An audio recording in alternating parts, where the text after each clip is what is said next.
My fiancé bragged, "I can replace you in 24 hours. During an argument, I said, "Prove it." Then I moved out that night and started dating her untouchable model friend who'd been secretly in love with me. Her 24 hours turned into 24 months of desperate dating app failures. I, 29 male, was washing dishes last Wednesday when my fiancée Qley, 27, decided to drop the most arrogant statement I'd ever heard in our 3-year relationship. We were arguing about her spending $1,200 on a designer bag when we were supposed to be saving for the wedding. Normal couple stuff, right? Wrong. She slammed her fresh manicure on the counter and said, "You know what, Ethan? I could replace you in 24 hours. Literally. There are guys lined up waiting for me to be single. You should be grateful I even chose you." I stopped washing, turned off the water, dried my hands slowly. "Prove it," I said. She laughed.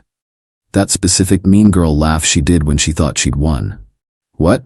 You said 24 hours. Prove it. We're done. Clock starts now." I checked my phone. 7:23 p.m. Wednesday. Her face went through about 6 different expressions. Confusion, amusement, anger, then this smug confidence that made my decision even easier. "You're bluffing," she said.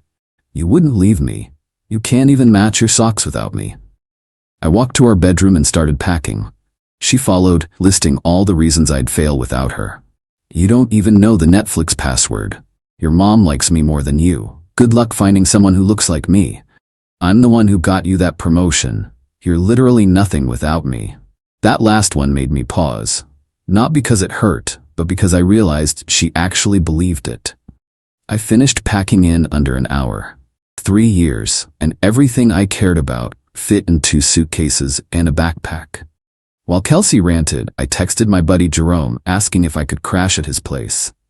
But here's where it gets interesting. As I was leaving, my phone buzzed. It was Adrienne, Qley's best friend. The one Qley always called her untouchable model friend because she was too pretty for regular guys and only dates millionaires and athletes. "Adrienne, heard you're single now. Qley's already posting about it. You okay?" "Yeah, heading to Jerome's. She gave me 24 hours to be replaced, so..." "Adrienne, come to mine instead. We need to talk." Now, Adrienne and I had always been cool. She was actually the one who introduced us 3 years ago at her birthday party. But Qley had made it very clear that Adrienne was off limits to even be friends with. Red flag I ignored, obviously. I showed up at Adrienne's apartment at 9 p.m. She opened the door in sweats and a messy bun, looking nothing like the Instagram model Qley always showed off. "Before you say anything," she started, "I need to tell you something I should have said 2 years ago." She pulled out her phone and showed me a text thread with Qley from 2022. My stomach dropped. "Qley, Ethan's getting too comfortable, thinking about monkey branching to that lawyer guy from my Pilates class." "Adrienne, that's messed up. Ethan's a good guy." "Qley, good doesn't pay for Mykonos trips, babes, but he's stable enough until I find better. Plus his credit score is perfect. Already added myself to his Amex as authorized user, lol." There were dozens more. Plans to upgrade me, jokes about my salary, screenshots of her Hinge profile that she'd kept active but hidden, messages about some dude named Tanner she was keeping warm as backup. "Why didn't you tell me?" I asked. Adrienne looked genuinely pained. "I tried. Remember that dinner where I kept saying you deserved someone who appreciated you? Qley threatened to tell everyone I used to escort in college if I said anything explicit. It's not true. But she had fake evidence she'd created. Then she said something that changed everything. "I've been in love with you since that birthday party. But I introduced you to her instead because I thought she'd be better for you." God, I'm an idiot. Update 1, boys. The 24-hour deadline passed, and oh boy. First, let me address what happened with Adrienne. We didn't immediately jump into anything. She let me crash in her guest room. We talked until 4 a.m. about everything. She showed me 3 years of her private journal entries, with her permission, about watching me be with Qley. It was heartbreaking and beautiful at the same time. But the real entertainment was Qley's replacement speedrun. Hour 1 to 3, she posted a thirst trap on Instagram, single and ready to mingle, taking applications. Got 200 plus likes and about 50 DMs from dudes. Hour 4 to 6, posted on her story at 3 different bars. Where are all the real men at? The videos got progressively sloppier. Hour 7:12 matched with 30+ guys on dating apps. Posted screenshots bragging about her options. Adrienne was screenshotting everything and sending them to me. We weren't laughing though, it was actually sad. Hour 13 to 16 brought some guy named Kyle home. He looked like he sold protein powder out of his truck. Posted a story of his back with upgrade already. Hour 17 to 20, Kyle left. Qley posted and deleted a crying selfie. Then posted know your worth ladies. Hour 21 to 24, full panic mode. Started texting me from 3 different numbers. I kept blocking them. The messages went from, I win, I replaced you, to can we talk, to this isn't what I meant. The 24 hours ended at 7:23 p.m. Thursday. At 7:24 p.m., Adrienne posted a photo of us having dinner. Nothing romantic, just 2 friends eating sushi. Caption, good company. My phone exploded. Qley called Adrienne immediately, screaming. Adrienne put it on speaker. You backstabbing whore, he's mine. You literally dumped him, Kels. Also, we're just having dinner. I didn't dump him, it was a fight, and you know the girl code.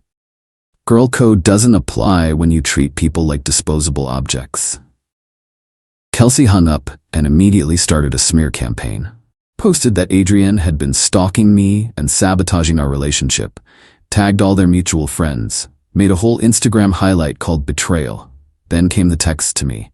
Your little rebound won't last. Adrienne only wants you to get back at me. She's been with half the city. I was testing you and you failed. My mom already bought her mother of the groom dress. You have 48 hours to apologize or I'm keeping the ring. About that ring, I'd bought it but hadn't proposed yet. It was in my apartment. We didn't live together yet. Thank God. But the best part was her mom, Diane, calling me. Ethan, sweetheart, what's this about you abandoning my daughter? She said she could replace me in 24 hours, Diane. I took her at her word. That's just how she expresses anxiety. You know she didn't mean it. She posted herself with another man's back on Instagram. She's grieving. Take her back. No, you'll never find another girl like her. That's literally the point. She hung up on me. Update 2, Qley went nuclear. First, she tried to get me fired. Called my company claiming I'd been stealing company time for dates and harassing female employees. Problem? I work from home and my boss is my cousin Rick, who's known me since I was 5. Rick called me laughing so hard he couldn't breathe. Bro, she said you were, hold on, creating a hostile work environment with your toxic masculinity. You haven't even been to the office in 6 months. Then she tried the sympathy route, posted that she was healing from narcissistic abuse, and started a whole series about recognizing emotional manipulation. Her friend Brittany even started a podcast episode about it. They didn't use my name, but said certain people show their true colors when rejected. Meanwhile, Adrienne and I were actually falling for each other. Not the rebound nonsense Qley claimed. Real, actual feelings. We'd go on walks, she'd teach me about her photography work, I'd cook for her. Turns out I'm pretty good when someone's not criticizing every move, but we kept it completely platonic for those 2 weeks. Just friends. Until the night Qley showed up at Adrienne's building. It was 11 p.m. Security called up saying there was a distressed woman claiming her stolen property was in Adrienne's apartment. We looked at the camera. Qley, mascara running, holding a box. Adrienne told security not to let her up, but Qley started screaming in the lobby about how we were holding her grandmother's ashes hostage. Her grandmother is very much alive in Florida. Security asked her to leave. She refused. They called the cops. While waiting for police, she went on Instagram Live in the lobby. I'm here trying to get my belongings from my best friend who stole my fiancé and they're calling the cops on me. About 200 people were watching, including her and her mom, who kept commenting, "Stay strong, baby." The cops arrived, asked her what belongings were being kept from her. She said, her emotional support, hair straightener, a hoodie that was basically hers, 3 years of memories, her future. The officer looked exhausted. Ma'am, do you have any actual property in that apartment? My fiancé, is he being held against his will? He's being manipulated. They made her leave. She tried to refuse. They warned her about trespassing. She called them fascists. They escorted her out. The Instagram Live was still going. Everyone saw her get put in the back of the cop car. not arrested, just removed from property. She was scream-crying about injustice and homewreckers. The best comment was from someone named Tyler. "Didn't you say you could replace him in 24 hours? It's been 2 weeks, sis." She blocked him on live. While in the cop car. Update 3. So Kelsey found out about the ring. My ex-roommate Brad, we'd lived together before I got my own place, ran into her at a coffee shop. She did her whole victim performance, and Brad, sweet idiot that he is, mentioned I'd been planning to propose before the breakup. She lost her mind. Started telling everyone I'd stolen her engagement and owed her a wedding. Posted a GoFundMe. Wait, no. She posted on her story, asking for donations to heal from stolen dreams. Her Venmo and Cash App handles. People actually sent money, like $300. Her friend group started planning a revenge wedding where she'd marry herself to reclaim her power. I'm not joking. There were invitations, a registry, everything. But then karma came in like a wrecking ball. Remember Kyle? The protein powder guy from her 24-hour replacement attempt? Turns out he was married. His wife Jessica found the Instagram posts. Jessica was creative. She didn't just confront Kelsey. She signed her up for every MLM presentation in a 50-mile radius. Kelsey's phone and email got flooded with opportunities for essential oils, leggings, supplements, and financial freedom. But Jessica wasn't done. She found out where Kelsey worked, marketing firm, and sent them the screenshots of Kelsey's posts during work hours. All the thirst traps time-stamped at 2 p.m. on workdays, the live videos from the lobby incident, the seeking donations posts. Kelsey got put on a performance improvement plan. Meanwhile, Adrienne and I made it official. We didn't announce it or anything, just quietly became a couple. But Kelsey's other model friend, Simone, saw us at a farmer's market holding hands and immediately reported back. Kelsey's response was to create a 42-slide PowerPoint about why Adrienne was a toxic friend and send it to their entire friend group.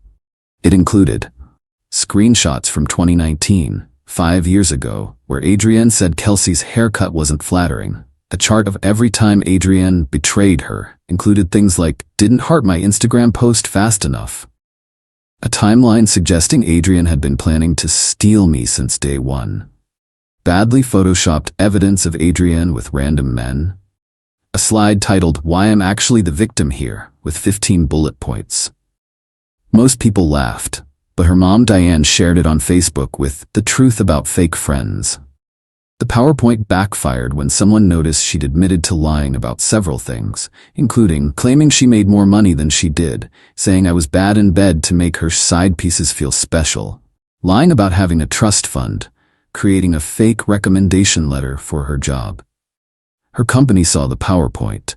The performance improvement plan became a termination notice. Update 4. 6 months later. I need y'all to understand the level of delusion we're dealing with. Kelsey started a YouTube channel called Thriving After Betrayal, where she gave relationship advice. The first video was how to spot a future cheater, where she described herself, like literally described her own behaviors but attributed them to me. The comments were brutal. "Girl, you said you could replace him in 24 hours. This is the same woman from that lobby video? Sis is giving emotional damage. The projection is IMAX level." She deleted comments for 3 days straight, then turned them off. Her self-marriage happened. 12 people showed up, including her mom, her sister, and a bunch of people who just wanted to witness the train wreck. She wore a $3,000 dress she couldn't afford, made vows to herself about never settling for less than she deserves, had a first dance, alone, to Thank You Next. The DJ, her cousin, posted the whole thing on TikTok. It went viral for all the wrong reasons. Someone added the Curb Your Enthusiasm theme. Another person duetted it with footage of the Titanic sinking. The internet is ruthless. But here's the thing. She still couldn't replace me. Every guy she dated lasted max 2 weeks. Her Instagram became a graveyard of deleted couple photos. She'd post them with captions like, "Finally found my king," then delete them days later. There was Marcus the crypto bro who turned out to be 50 Qley in debt, Alejandro who she caught DMing her sister, Keith who brought his mom on their third date, some dude named Phoenix who only spoke in motivational quotes, a 22-year-old TikToker who called her auntie during sex.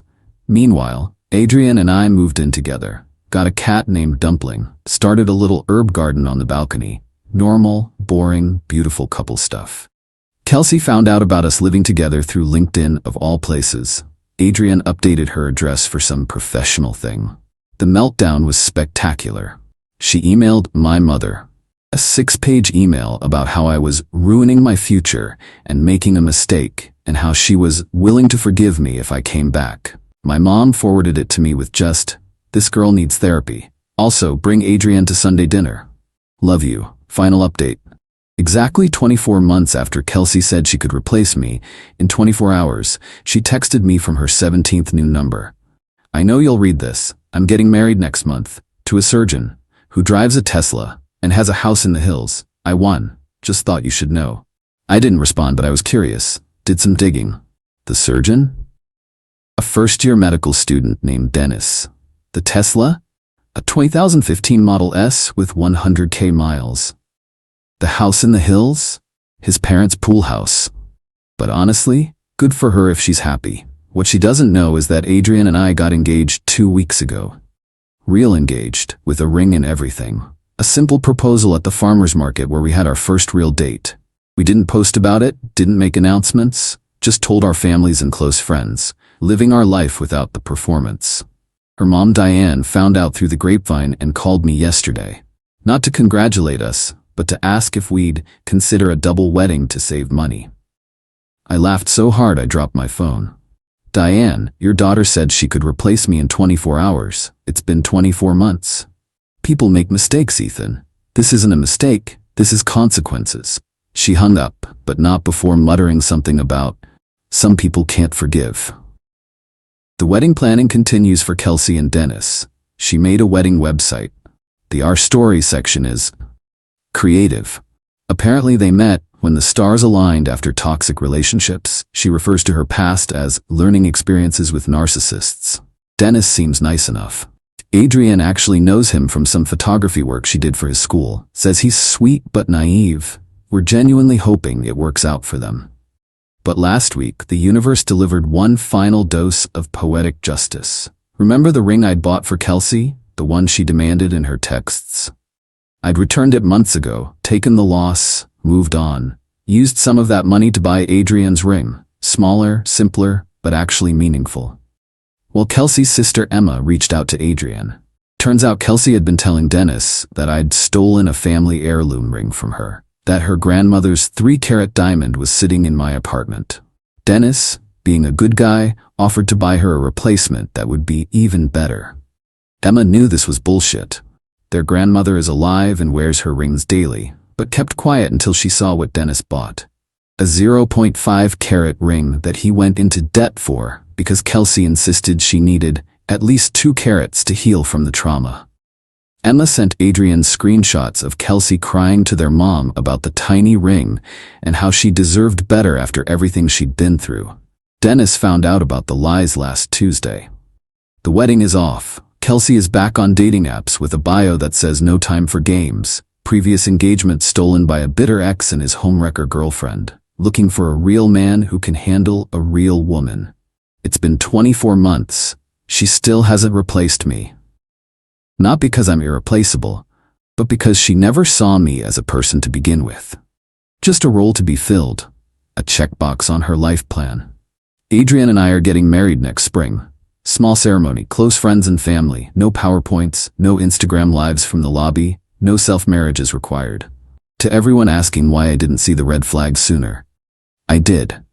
I just thought loving someone meant accepting their flaws. Turns out there's a difference between flaws and fundamental character issues. Kelsey, if you're reading this, and according to Emma, you check my Reddit daily, your 24 hours ran out 730 days ago.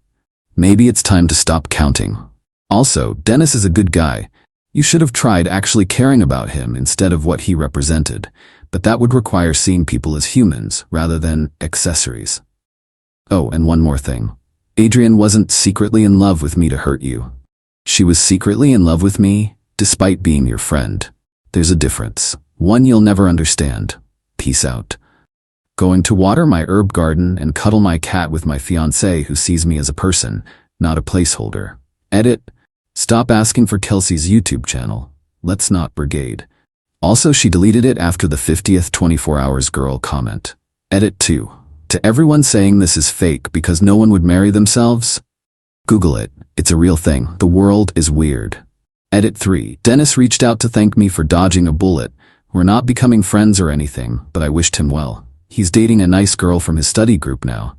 Kelsey found out and posted about betrayal in the medical community. The delusion continues. Edit 4. For those asking, yes, the herb garden is thriving. Dumpling hasn't eaten any of it yet. Life is good.